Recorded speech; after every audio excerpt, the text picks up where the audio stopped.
Hi guys, it's Miss Becker. Continuing on with our chapter 26 and 27 unit on finance and investing.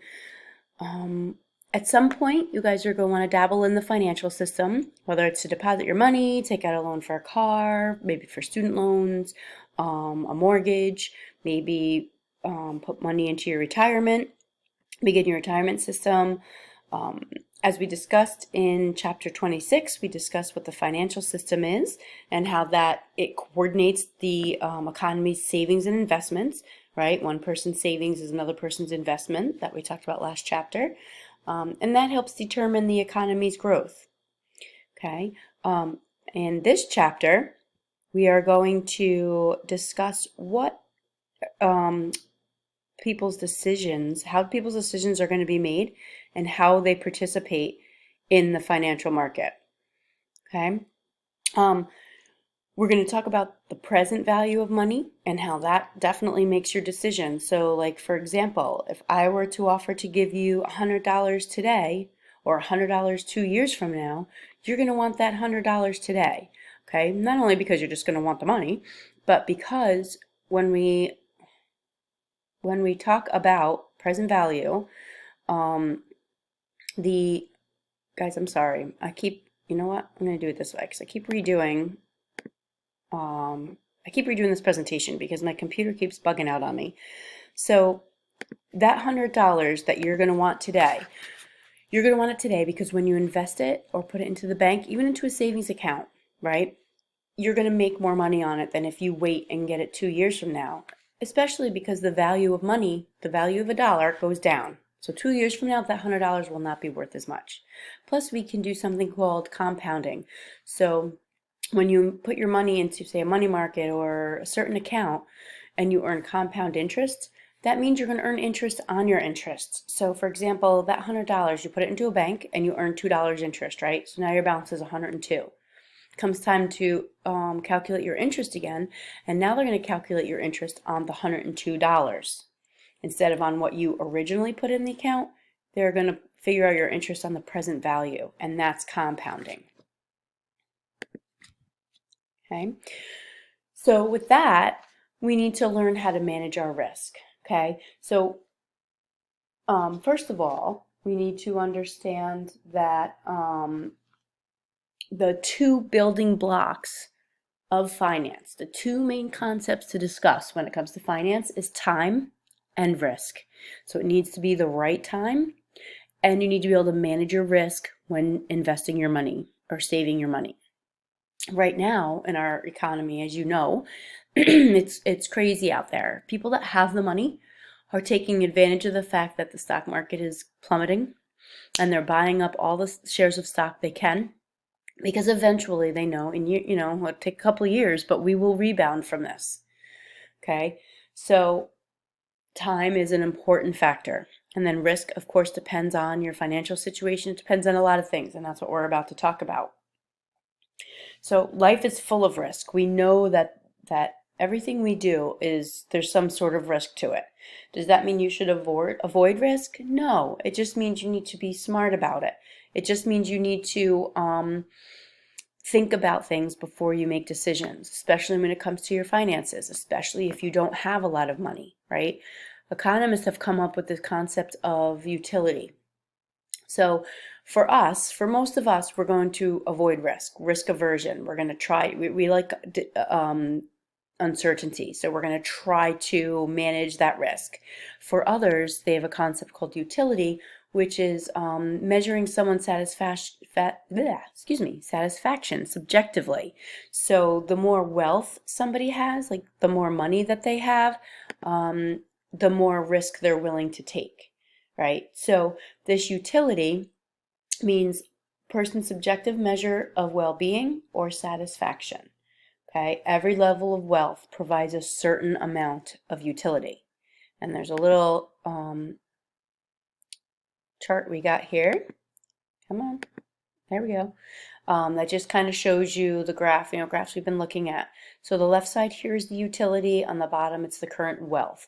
So you can see the wealthier a person is, the more utility they have, right? The more their standard of living increases, the higher level they need to be satisfied. Okay, that's what that means. So how can we avert this risk? Well, you can never fully get away from risk, but there's certainly some measures that we can take to eliminate some of the risk. And one of the big ways is insurance. Believe it or not just talking about car insurance or life insurance, but insurance for your investing tendencies. So someone facing a risk can buy a plan, an insurance policy, to help kind of divvy up that risk a little bit. It's not a guarantee, it's still a gamble, because now, you might think, oh, I have this insurance policy, so let me go out and invest a lot more money. That's not really what the insurance policy is for, because the more money you invest, the more riskier it is. So if you're uncomfortable risking that much money, you shouldn't do it. For some people, it gives them a peace of mind to have this insurance policy, that it just might help them a little bit. It helps kind of spread the risk out. So, for example, spreading it out, we've talked also about, not putting all your money in one place, right? Which we're going to talk about in a couple minutes, but that's what we mean by the risk will be lower, but it will not be eliminated. Some people feel, especially high-risk people, if they have this insurance policy, they're like, oh, I'm good, I'm covered, right? So, you just have to be careful. I don't want to keep bombarding you with the same concept, but it worries me. So as far as the insurance company is concerned, they also can't distinguish who is a high-risk person and who is not. Sure, they might be able to do a credit history, or maybe you've borrowed from them before, or got insurance policy from them before, so they might know a little bit about your risk tendencies, but for the most part, they don't know. So they're going to also put a high price on insuring somebody. That's very possible. So the price of insurance is going to reflect what the risk factors are from the individual person. Okay, so how can we, in other ways, other than insurance, how can we also eliminate our risk a little bit? And this is what I started to talk about when I was talking about insurance, was diversification. So spreading your risk out. We've talked, previous chapters, we've talked about the phrase, don't put all your eggs in one basket. Yes, that's what we talk about when we invest our money. Don't take all of your money. If you have $10,000 to invest, don't put it all in one spot. Okay, I mean, unless you're confident, don't put it all in one spot, because that 10,000 could be gone in a matter of a day. Okay, and that's the risk factor, the standard deviation, which measures the validity of a variable, like how valid is this risk that I'm taking, right? How safe is it? So the risks of a portfolio depends on the number of the portfolio, the higher the standard deviation. Basically what this slide is talking about is, we've talked about mutual funds. We talked about that last chapter, right? We've talked about investing your money in a 401k a couple chapters ago. We've talked about this a little bit. What you're going to want to do is, just like the 403b that teachers have, or the 401k your parents may have, you want a portfolio. You want your money to go into different companies' stocks so that it's spread out. So if one company's doing bad, maybe another company's doing great. Then there's a few companies in the middle doing okay. You obviously want to try to keep making money, or at least breaking even. You don't want to lose money. And if you have all your money in one spot and that company does poorly, you may lose it. So the point of a portfolio is to have your money in all different places. Okay. So again, when we talk about diversification of a specific risk, we're talking about using different investments or saving outlets. That's going to help you reduce the risk that you have. Okay, don't use one single company. We also face trade-offs, right? We know what trade-offs are. You got to give up something to get something else, right? We talked about that several chapters ago. So some people are risk adverse, and they're willing to risk more, because the more you risk, the greater the return, right? That's an important concept to remember as well. The higher the risk, the higher the return. The lower the risk, the smaller the return. And here's just a little chart where you can see that visually. On the left side is what your return is. On the bottom is the risk, the standard deviation, like what you're willing to put out there in risk. So as you can see below, the higher the risk, the bigger the return. And I'm sure you guys understand that concept. That makes sense, right? Okay. Okay, just trying to, come on, computer. Oh, what's going on? Okay. Oh my goodness, guys, I'm so sorry. This keeps happening to me. Okay. Asset valuation. So this is just, now that we understand basically the two building blocks of finance, which is picking the right time, the risk that's involved, we need to talk a little bit about what determines the price of the share of stock. Your main answer here is going to be supply and demand, right? So the more somebody wants that stock, the higher the value, and that means the more it's going to be demanded. So as there's more demand, people want it, they're spending the money, that's going to increase the price of it and the value of it. So you have to pay more to get it, and that's what determines what the price is going to be. Let's see. Come on, let's go, guys, let's go.